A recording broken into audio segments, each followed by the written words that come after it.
son marathon, dit-elle. Elle nous fait vivre, en fait, l'histoire de quelqu'un qui est confronté,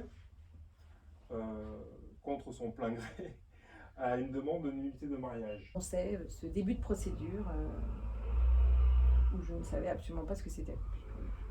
Je ne connaissais rien. Donc. Et puis après, j'ai été convoquée et j'ai eu un premier entretien. Et après, on m'a demandé si j'avais des témoins, donc entre autres mes parents, s'ils pouvaient venir, et puis si j'avais des témoins qui me connaissaient bien au moment de mon mariage. On a juste eu une expertise psychiatrique tous les deux. Et tout ça a duré. Donc le procédé, en fait, ça a commencé en janvier 2011 et ça s'est terminé en août 2015. Et en août 2015, on m'a dit que finalement, ça n'aboutissait pas et qu'il n'y aurait pas de nullité. Voilà. Surtout, qui me poussait presque à accepter. Il ne comprenait pas pourquoi je me battais pour cette nullité. Contre cette nullité, pourquoi je me battais, puisque c'était tellement plus simple si tout se passait bien, je pourrais recommunier, je pourrais avoir tous les sacrements, je pourrais me remarier, enfin c'était facile quoi, quel était l'intérêt que je combatte ainsi. Et je me suis retrouvée très seule, et c'est pour ça que j'ai écrit ce livre, parce que je me suis dit, moi j'ai traversé ça, j'ai une foi forte, je suis thérapeute de métier, donc j'essaye de comprendre derrière, mais pour des personnes qui sont totalement isolées, pour qui ça arrive et qui doivent subir ça, c'est très compliqué. Et je me suis dit, je vais écrire le livre que j'aurais bien aimé trouver, moi, à l'époque. Et la troisième partie, c'est mon évolution spirituelle, comment je vis aujourd'hui ma foi. Marqué dans ce livre, à moi, ça fait donc presque 30 ans que je pratique le droit canonique. J'ai été, comme mon confrère Christophe, avocat pendant longtemps, puis ensuite juge. Voilà. Et maintenant, pour Nice tout au moins, et puis Monaco, et puis Digne, et puis Gap, et puis la Corse, et l'Est du diocèse de Toulon. Je suis un peu le responsable du tribunal de l'Église pour toute cette région-là. Donc l'apport, à mon avis, ce qui m'a fait beaucoup réfléchir dans votre livre, c'est la distance qu'il y a entre les praticiens du droit dans l'Église et puis ce que les gens en comprennent. Grosso modo, on a commencé à juger comme ça au 8e siècle, donc ça fait quand même 1300 ans que l'Église juge comme ça. Il y avait aussi l'ignorance du clergé. Quand j'étais professeur de séminaire en droit canonique, normalement m'était alloué 90 heures de droit canonique pour les séminaristes. 90 heures pour un code complet, parce que donc, autrement dit, les séminaristes que j'avais ont eu en tout et pour tout, sur tout ce bouquin-là, 30 heures d'enseignement. Donc, sur le mariage, en gros, 3 heures. Ces séminaristes deviennent évêques. Donc, les évêques de France, il y en a 3. Il y a 120 évêques de France à peu près. 3 connaissent quelque chose en droit canonique. 3.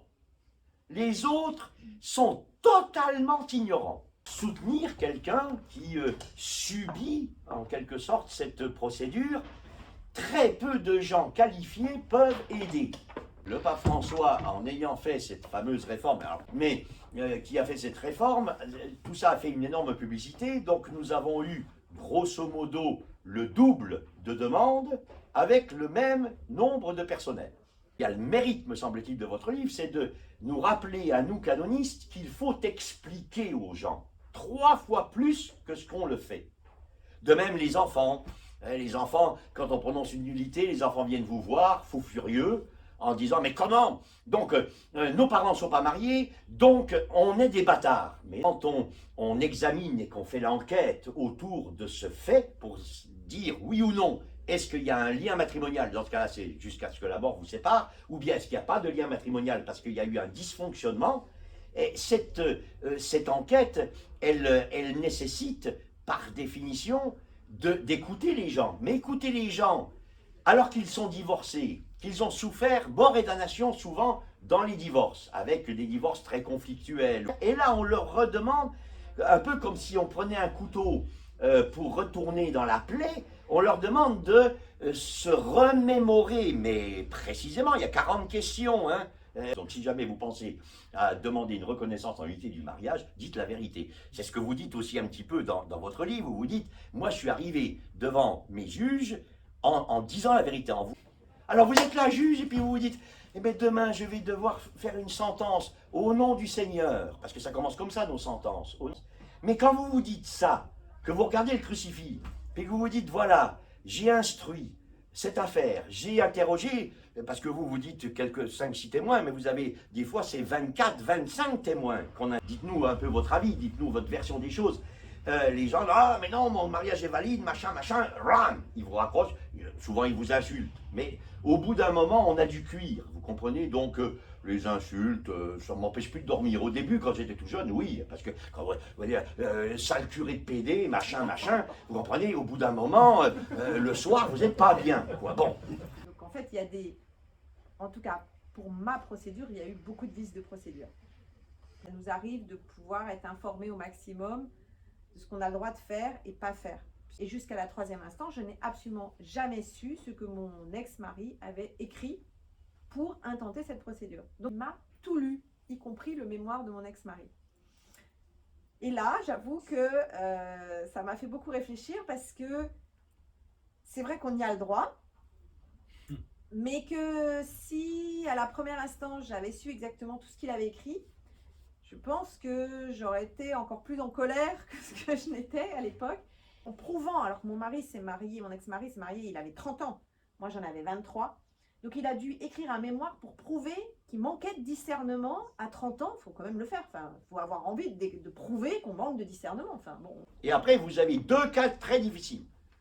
Le premier, c'est Madame, 1095 paragraphe 2, à savoir le grave défaut de discernement sur les droits et obligations du mariage. C'est le fait que les fiancés n'aient pas soupesé le pour et le contre de la faisabilité de leur union, soit par immaturité, mais dans ce cas-là, comme l'Église dit, on a la maturité de son âge, parce que sinon, on marierait, si vraiment il fallait la maturité totale, on marierait les gens entre 95 et 115 ans à peu près, parce que là, ils sont matures.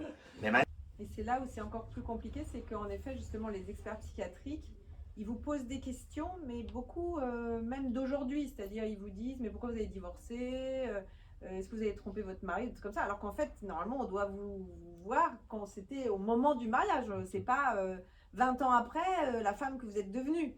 Hein, et beaucoup me disaient, mais en fait, ça n'a rien à voir, c'est pas grave, en fait, c'est pas du tout comme un divorce civil où en fait, on dit que c'est fini, que c'est vraiment... c'est une séparation, etc. Là, on dit simplement que le sacrement n'a pas eu lieu. Donc, en fait, c'est pas grave. C'est pas... Je me disais, mais c'est pas possible. Ça n'a pas eu lieu, peut-être, mais on était 500 personnes à mon mariage.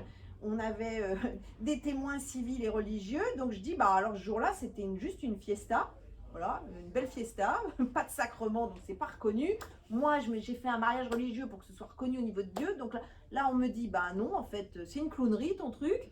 C'était une belle fête, une belle soirée. Simplement, là où je voulais vraiment préciser, le divorce, c'est l'acte par lequel on dissout un lien qui a existé.